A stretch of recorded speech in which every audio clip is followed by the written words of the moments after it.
I invite Mr. Mohammad Jabir K.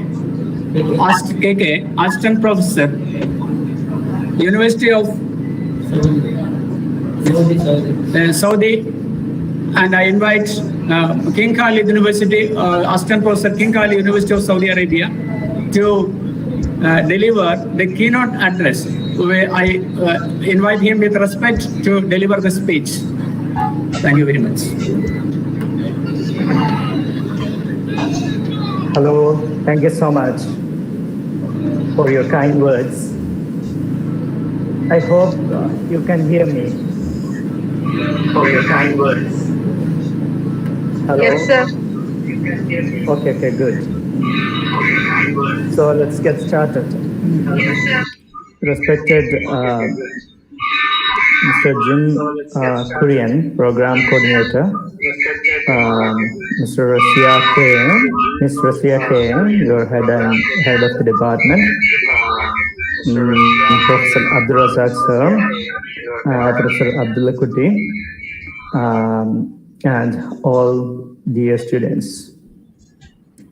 We are here to discuss a very important topic, employability skills for literature students.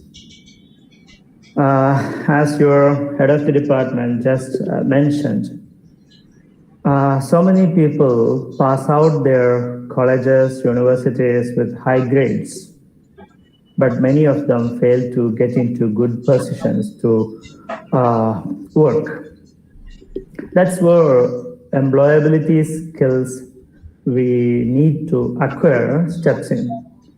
So I will start with, I hope you can see my screen. If you don't, please let me know. What about now? Can you see me? Could you please switch on your mic and can you see my screen? Yes, sir. We can. Yes, sir. Yes, sir. Is it a full screen now? No. If you're trying to press on your dance screen. Okay. So let's get started. By the way, I know it is a difficult time we are living in. We all have our own issues. Especially, we are attending this webinar from a homely environment. But for webinars, workshops, seminars, and most of the academic things, homely atmosphere might not work as expected. But anyway, this is the only way out. So let's get started anyway. I am Mohammad Jabir. You know, I have been working in King Khalid University for the last 13 years. I have an MA in English, BEd, MCJ, and MA Linguistics. These are my qualifications.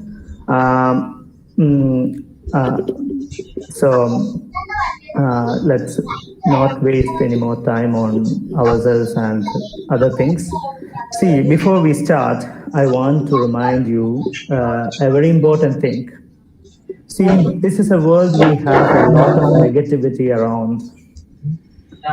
So we must remind ourselves in appreciation of the time we live in. You know, despite all that is going on around us, we are still a blessed generation for a lot more reasons than we have to cry over. I mean, you know, we may find a lot of reasons to be unhappy about, to complain about, to be sad about, but still we have 1,000 more reasons to smile again. Because this is the time in the human history, you know, more people have a roof over their head. More people are still going to bed with something in their stomach. More people have something to cover their body.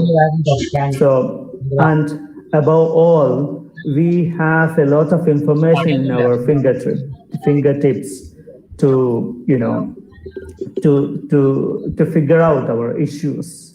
That itself is a big thing. And so I strongly recommend you to stay grateful, and we should keep our dream alive and keep working on it. And after all, you need to stay focused and stay studious. That's very, very important. Because from the things we get to hear or get to notice, and often we get to watch on TV, we have a lot of, hopelessness, finding ways into our own efforts to make a living or stay alive in our full form. So stay happy, keep working on it, focus on your assigned task. That's the only way to ahead. There is no other way. And regarding the skills, little things we do in everyday life on a regular basis can make a big difference over time. Many of the things we may find in ourselves lacking, but that doesn't matter because we can start working on it little by little, okay? And it will make a big difference over time. Please bear that in your mind. Of course, many of you have a lot of differences in opinion, what I have just said about. So, but still, we have to believe it. This is the best of all time to go ahead. Simply because we have a lot of things on our fingertips to work ahead or to find our way ahead. I would like to introduce a book. I think many of you have already read this book. This is a famous book by Howard Gardner. You know, he is well known for the multiple intelligence theory that actually revolutionized our teaching, learning ways and training practices all around the world. That's 5 minds for the future. You know, one of the key ideas he talks about in this book is that in all times, in order to master a topic, in order to be scholarly in one key subject, you need to spend a lifetime. You have to travel a lot. You need to meet a lot of other scholars traveling across the borders. And you have to spend thousands of hours in big libraries. That was the only way to be scholarly, to build up your scholarship in one subject. But these days, if you have some time to spend every day for about 2-3 years, you can be an authority in that subject. That itself is a good thing.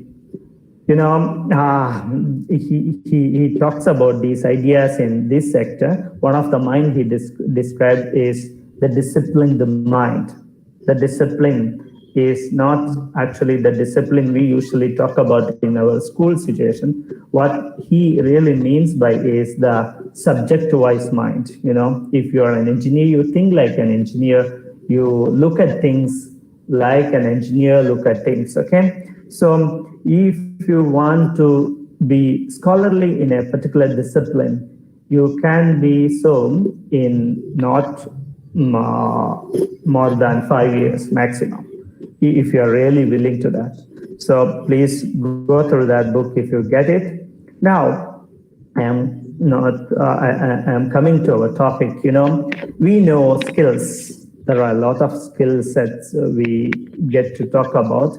We hear employability skills, soft skills, life skills, people skills, so many other words like 21st century skills or fourth industrial revolution based skills and like that. What we really mean by that, especially in the context of this webinar, I would like to work on this definition. This is a set of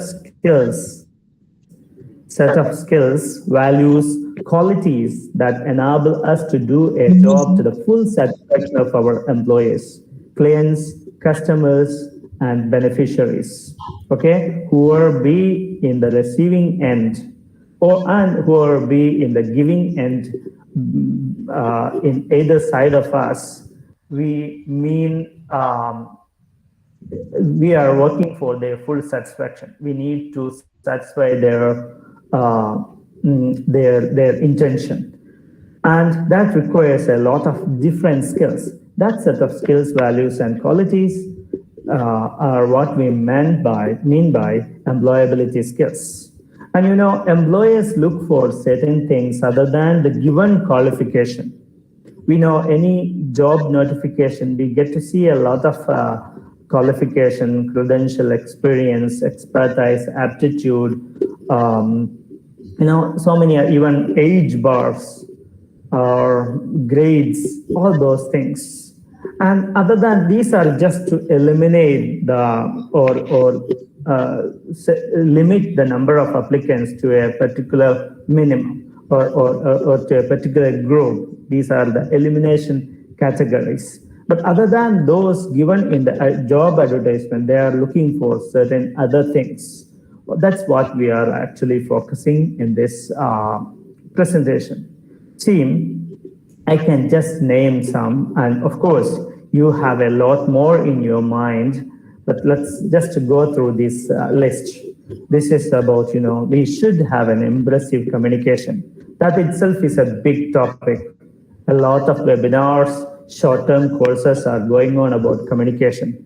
We always talk about LSRW. That itself is divided into many other things like, public speaking, interpretational skills, presentation skills, and narrative skills, a lot of things, spoken, written, and many other. We also have divided into interpersonal, intrapersonal, a lot more. Anyway, what we mean is that we should be able to clearly communicate concisely with minimum words, with a maximum, conviction to the intended audience. That's what we mean by impressive communication. And our voice or our writing, our words should carry with the conviction we have. And the other thing is that documentation skills. We don't have much time left for explaining each of these, but you can Google it up, or there are a lot of publication or presentation available on each of these online. So I am just giving you a cursory idea on those things. Documentation skills. In Indian context, this is one of the skills we miss out, especially, in this one. When we build our CV, we usually miss out a lot of things. We think a CV is all about how much grade we got in SLC, +2 degree, PG, or other thing, or that sort of clearly academic, qualifications. But we need to document all the things that can go into a CV from the school years itself. That we most of us miss out a lot on it. And this is not only about students, even for the teachers. We know among teachers, even the way our colleges work, we have done a lot of work. We don't document it. We think about it only when some accreditation bodies like NAC or QS come to our college, ask for the proof for our work. So it shouldn't happen in our case, especially in this time in this particular time in history, because we need documentary evidence for everything. Then technological know-how, that even this webinar is made possible by a lot of technological know-how. We know how to create a Google Meet link code, and we made forms. And there are a lot of IT knowledge that we require to survive in this time. Most of the application forms are done online, processed online, and you should have its technological know-how. Then reliability and dependability. It can be a bit abstract. You may sound a little bit abstract, but this is very important. In the first meeting or when you appear for an interview, there are certain ways for the interviewers to sort out how reliable you can be from your past credentials.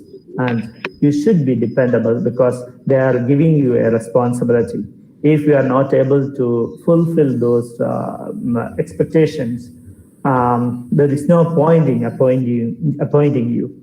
And then another very important thing is that giving and following instructions.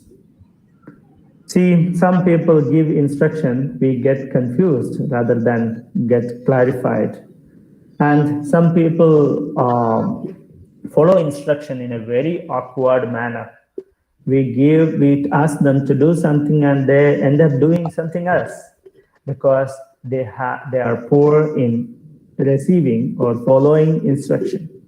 And another skills we need to focus is of business acumen or industry awareness. That means whenever we work for any institution, you should have a clear idea how does it work, how do everyday things, how everyday things go on in your institution, and what is their purpose, what is the internal structure and external structure of their business. Then things like patience, perseverance, resilience. I would like to underline this one, resilience. Many people get placed in high, very good institution, but they cannot survive in it simply because they cannot adjust the first year. After a great shock, after a warning letter, they go very, very down and they cannot come back from that. Of course, they must have worked very hard, very sincerely, but what they got was a very, very, poor response. And because of this sort of feedback system, they may go, irrecoverably low. It should not happen in our case because we are working on a very competitive situation. So you should have high resilience. And then, teamwork, of course, nothing can be achieved alone. And it is very difficult these days because everything is assigned as a teamwork. We need to be able to cooperate with many other people. Some people are good when they work alone. They are lonely hunters. But these corporate world look for the people who can work with a team, adjusting with the new work situations that is always changing. Then problem solving, I don't think you need an explanation for this. Leadership, of course, as a team, we should show a lot of leadership qualities to survive. Then managing, organizing, time management. Again, we need to work under pressure. So we should be good at managing our time. This is true even in, I think many of you are very good at because you get good grade because you manage your time in 3 hours long exams a lot. So if you can't do that, even if you're well prepared, you cannot go through it well. And so I think it's very clear for you. Then negotiating and persuading. Of course, we have certain ideas in our mind. We should negotiate with our colleagues, our teammates, and we need to persuade them. In most cases, people accept our ideas if we discuss things with them in advance. So that's an important skill to get a job and also stay in a job and also go higher in that corporate ladder.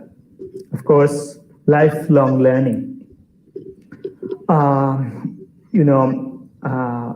These times, everything is changing a lot.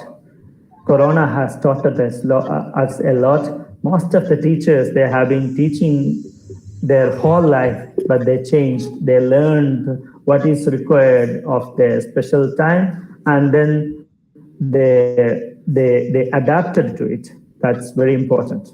Motivation, initiative, enterprise. Okay, this has come again. Then adaptability. I told you this is related to the lifelong learning. We have a definition of learning. Learning is a continuous behavior change. You get to learn new things and you adapt to the new situation. Then See, we need to plan a lot. Planning makes your works almost half done, and you need to execute that plan, and then you take a feedback, then you replan, then execute it again for better results. Then, as I already mentioned, CV building, interview, and all very important when you want to get into a position. This is the, entrance sort of things for a career in your life. And one thing, if I go without mentioning this, it will be an injustice. When you attend any class related to skills, you must have heard these things, 21st century skills. It is a lot discussed in both academic and also corporate world. This is just for your, just to make this, just for your attention, I can just read these things: critical thinking, creativity, collaboration, communication, information literacy. See, I think this needs a little explanation. Most of us are very much unaware of how this information is built, spread around the world, accepted and processed. Who make information? Who distribute it? Who says or who verified this is the fact and this is fiction? So you should have a good sense of information literacy, how information is manufactured and how do they circulate around us, how it influences people around. Every choices we make in our life are based on the information we received. Some people told you that this is going to be the trend of the 21st century, and so you go for that. But that need not necessarily be true in most cases. So they made it to serve a certain interest of themselves. If you are not literate in information and their production, distribution, and acceptance and processing, so we might end up in certain traps. So is the case with the media literacy. We have a lot of media. I want you to focus mainly among these 21st century skills: information literacy, media literacy, and technological literacy. I think you yourself can research on it and find out ways to master in these three areas. This is a bit complicated. It is getting more complicated because everything is now all algorithm informed. It starts from the very advertisement we get to see when we open our YouTube or when we search for something on Google, because these are custom built, especially for ourselves. Our friend who is watching the same video next door or against you on the same table might not be getting the same things because they have logged all the information about yourselves. And sometimes the media firms know more than you know about yourself, about you, and technological literacy as well. The rest are something we already discussed. And one thing that's going to challenge you in the coming years is that social skills, especially in this corona-induced lockdown, and many of the students are lacking in social skills, and that contributes to lack in negotiation skills, resilience, a lot of psychological problems. So stay focused on that as well. Next, now let's look at, what we already have. Most of us are literature students. This is our interest. I think this webinar is organized for the students of literature with special focus for their needs. And as students of literature, we usually have an international language at our disposal. We all have good mastery and proficiency in an international language called English. That itself is a big advantage. And many of us are quick learners and wide readers. They spend a lot of time reading. And they have immense amount of curiosity about different topics. If you find something related to history, you may be feeling like, okay, I should read these things. Suppose somewhere else you find something related to psychology, you again go for it. This is the way most of the literature students are somehow fashion their mindset. And I don't know what is the real reason behind it. Maybe because you are exposed to so many ways of living and men and manners, because we read, watch a lot. We understand people and their action much better than many other students from other disciplines. That's also an advantage for us. Definitely, we are very empathetic in dealing with ourselves. And since our main area is about communication, we are fairly good at communication as well. Many of us are very accommodative in nature. So we are very good in social skills. Definitely, we are very tolerant to other ways of looking at things and also living. And that may be one of the reasons many of the literature students are, many of them, I don't say all of them, but a good number of them even choose to live very different paths in their life. They are very revolutionary. Maybe because they can accept other ways as well, or they are very experimental too. And this is the advantages we already have over others. And of course, students from other disciplines have got their own advantage. These are the ones we have. I wish if it was interactive session, I could get a lot more from you and get rewarded. But since it is taking in time, and also many of your connections are not up to our expectations, we cannot do that. I'm sorry about it. But anyway, you can comment on it on our chat box. Students of literature, where do we usually get to work? Where do we usually end up working? We have a lot of positions notified by Public Service Commission, UPSC, so many private sector employers with a degree as the minimum qualification. All are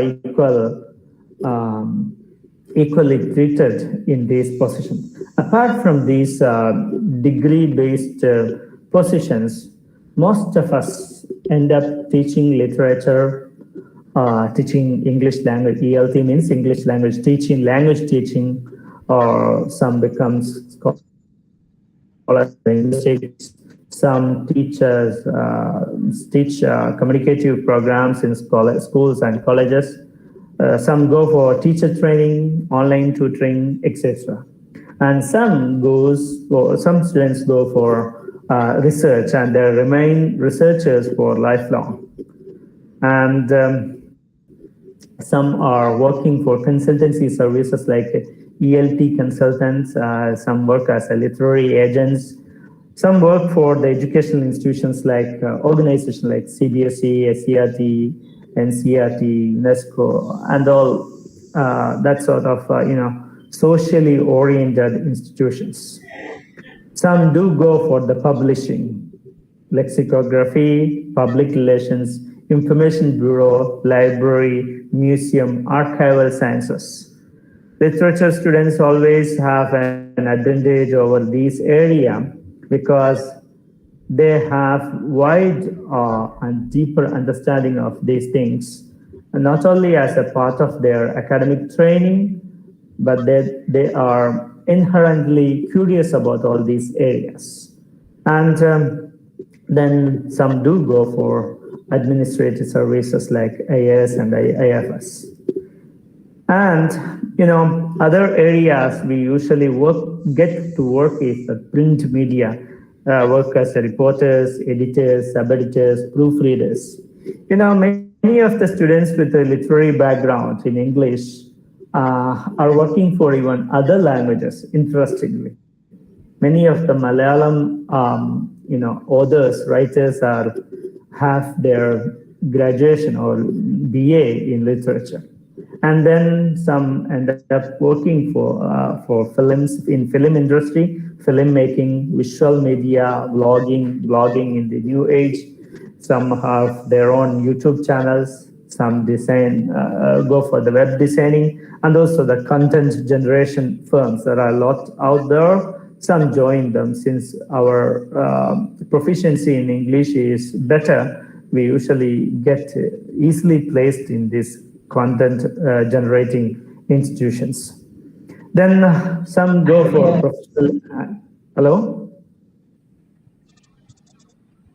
professional anchoring, motivational speakers, and then HR services, front office management, legal services.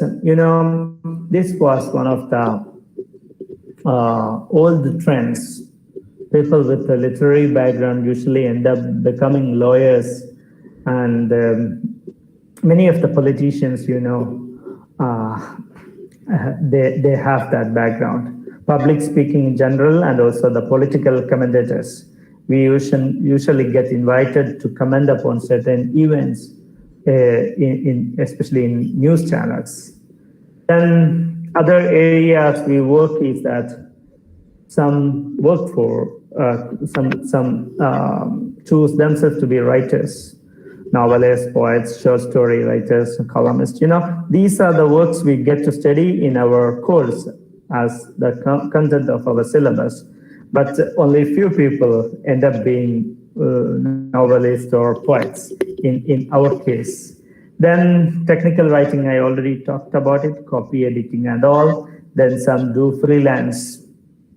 They, at their whims and fancy, get published, volunteer themselves for some sort of publication. It might not be a regular commitment to to contribute an article, but they do contribute at times. Then some are professional social workers, some are not with an academic qualification, some are even without. Then there are other areas we usually get distracted and prove ourselves: philosophy, history, sociology, anthropology, politics, guidance and counseling. You can see many of our students with the literature shining in those areas. Now, this is a background thing I want you to bear in your mind before you try to answer a question. This is something you should answer, but have an answer by now. What do you want to do with your life? We are still climbing our academic ladders, steps of academic ladder, and see, what do you want to do with your life? Why I am asking this question is, most of our live or wake up time we spend for our work, the job we are employed at. So if you ended up in case to something you don't like, you might end up being a very unhappy person. I don't want it to happen in anybody's case. So please think about it. I think many of you have an answer for this question by now. If you haven't found out an answer for this question, it is high time you found one. What do you want to do with your life? Because the rest of the things you are going to do with your life depends upon these questions. It must be well-studied, well-planned, well-informed decision. So be very careful while answering this question. Of course, you can seek the help of the learned scholars to find an answer for this question, but ultimately the responsibility is yours. Now, we have an answer. What do we want to do that? So I have a few suggestions. How can we learn or acquire those skills we already discussed? And I have a word of caution before we step into it. Stop depending on your curriculum for your employability profile, because these curriculums are not that flexible. It is already made by, big scholars. We cannot change it. But our time is changing so fast than the curriculum they have already placed for us to study. So in order to get good grades, you should go hand in hand with your curriculum. There is no question about it. But in order to be employable, in order to be in demand, in order to get a job easily, you should count on yourself. You should find your own ways out. So one thing you can do is that make a list and single out a few areas you can work in. You should make a list of the skills you should acquire. It should be time specific, time bound, and then you single out, because we cannot be everything at a time. You need time, you need to work on it. So single out a few skills you want to be master at, so mastering, then you work on it. You can, in your college, institute an ASC, Academic Support Center, or a placement cell on your campus. It need not necessarily be a big placement cell where a lot of corporate companies come and then recruit you. No, don't expect that sort of things. These are actually, organizing some training courses, inviting people from outside, and giving clear guidance to the people. Because we already have a lot of information on our fingertips. We don't really want a lot of information. We want inspiration. We want, industry exposures, as I am. So we will get easily motivated. And shadowing and apprenticeship. Suppose you want to work in media, you should know how a media works.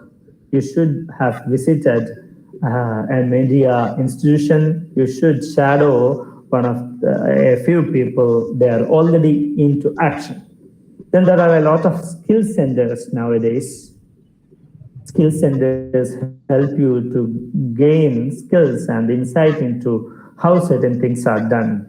I think in connection to our own employment exchange, they have newly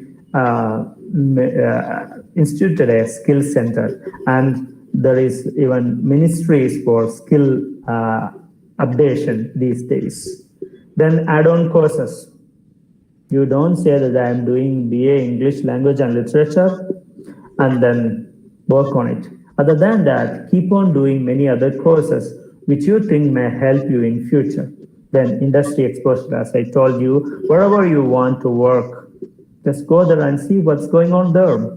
That exposure can tell you a lot more than what your books told you about those things.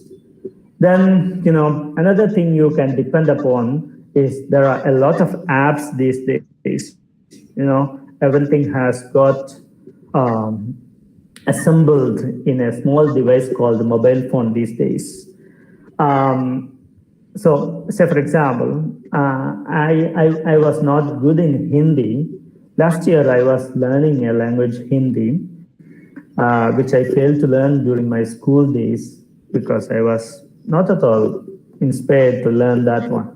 But an app called Duolingo, which teaches a lot of language with features of gamification. We feel like playing a game. So I used that one, and now I am building up my Hindi muscles better. Then you can make your own personal learning circles. You can assemble, you can make your own circles with people with a similar interest to build up certain skills. There are subject-wise YouTube channel for, say for example, creative writing, those who want to write their own novel, that sort of things you can subscribe to and be regular in it. And then we have social media interest group in Facebook, Instagram, Twitter. We have a lot of interest groups. Then newsletters of subject-wise mastery. You can go for it. You can give your email. They will send you something every now and then. workshop, literary festivals, and of course, podcasts.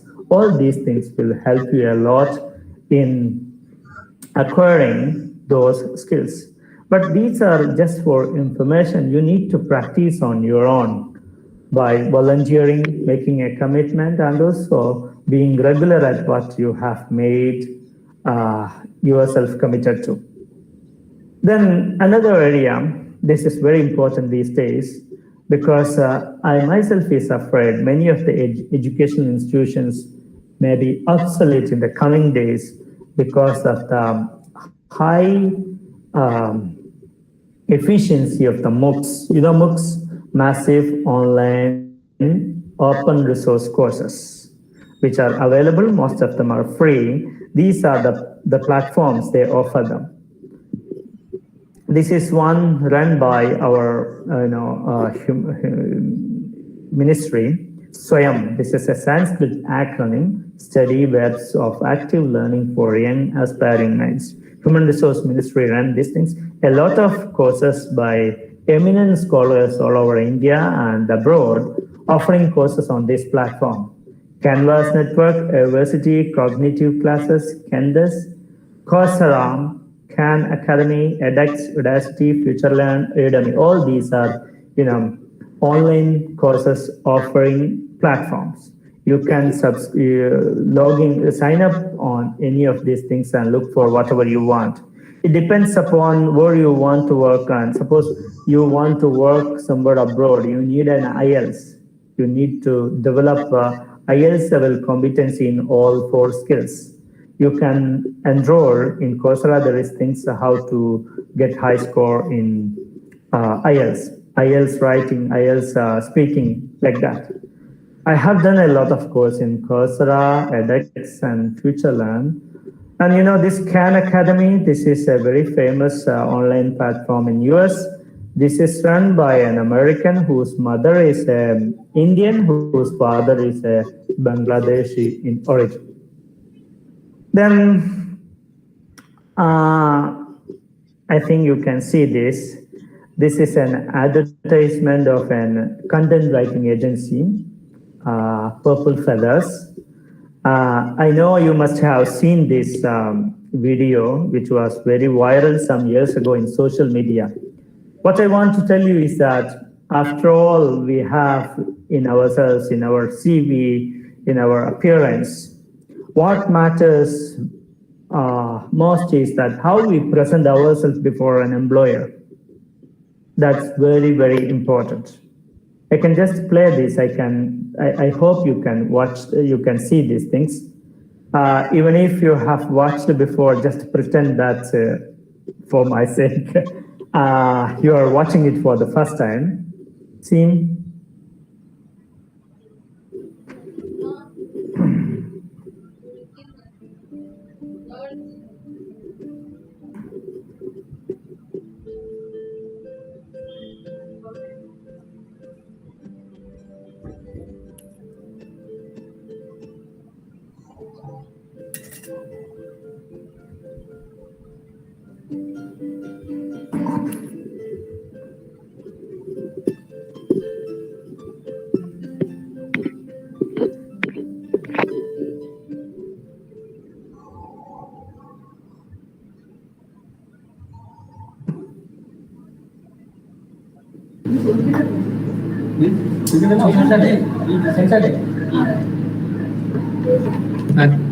Thank you very much, Professor Mohammad Jabir KK. Just 1 second. The sir has given a detailed suggestions and instructions in the field of employability, and he has introduced the modern platforms of this arena. And I thank you very much for the MAS College of Arts and Science, its English department. I thank him once again. The next is a felicitation by Professor Abdullah Gutti, Secretary, Managing Committee, MAS College of Arts and Science. I invite with respect Professor Abdullah Kuti sir to deliver felicitation for this program.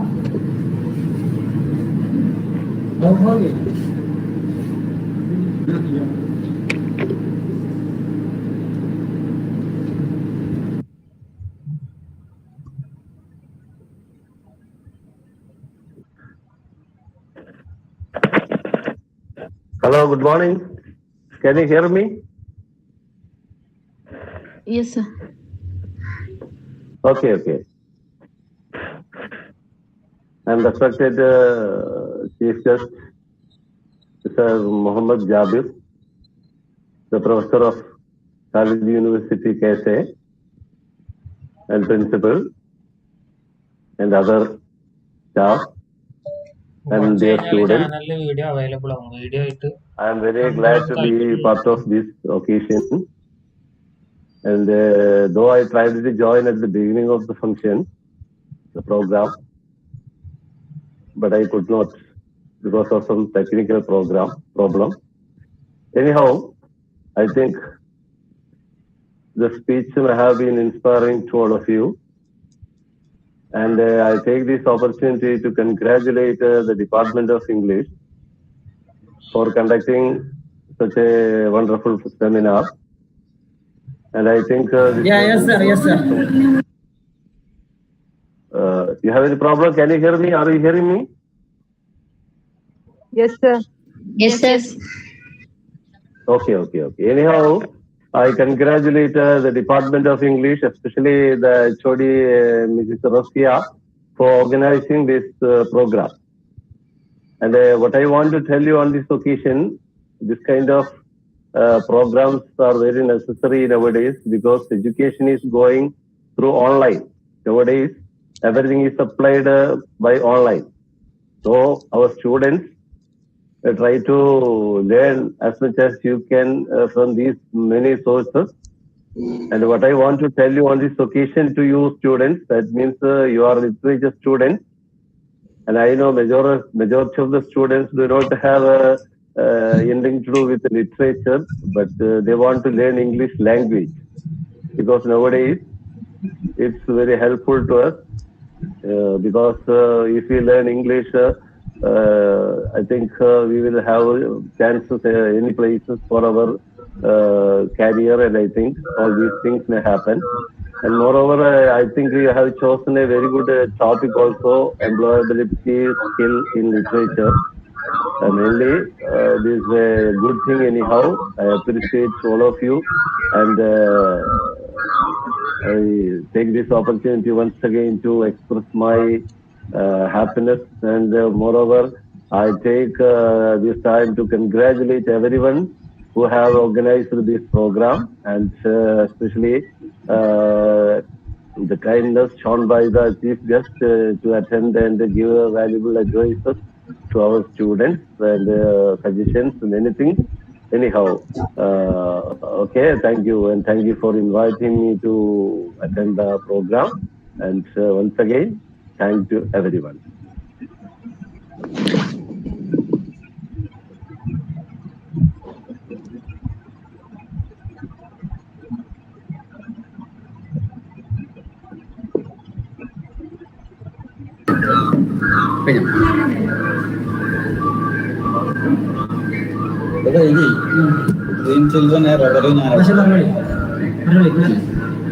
Thank you very much, Professor Abdullah Kuti sir, the Secretary, Managing Committee, MES College of Arts and Science, for his valuable instructions to this webinar. Thank you very much.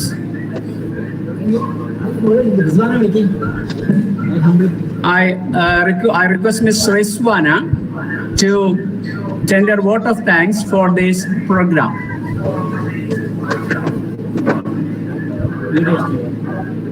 Good afternoon to the one and all present here. Honorable Chief Guest, Mr. Muhammad Jabir KK, Assistant Professor, King Khalid University, KSA, respected HOD Rasia Miss teachers and all the participants. It is such an honor for me to be here and thank all dignitaries on behalf of the English Department, MES Arts and Science College. I would like to express my sincere gratitude to all esteemed delegates for their presence and contribution to make their webinar a great success. I extend my sincere gratitude to our honorable resource person, Mr. Mohammed Jabir KK, for being here and blessing us with such a wonderful session. Thank you for inspiring and encouraging us with your words on this special day. Special thanks to HOD Rasiamus, head of the English department, for organizing a webinar amidst the pandemic. Last but not the least, I extend my gratitude to the teachers of English department and everyone present here. Thank you.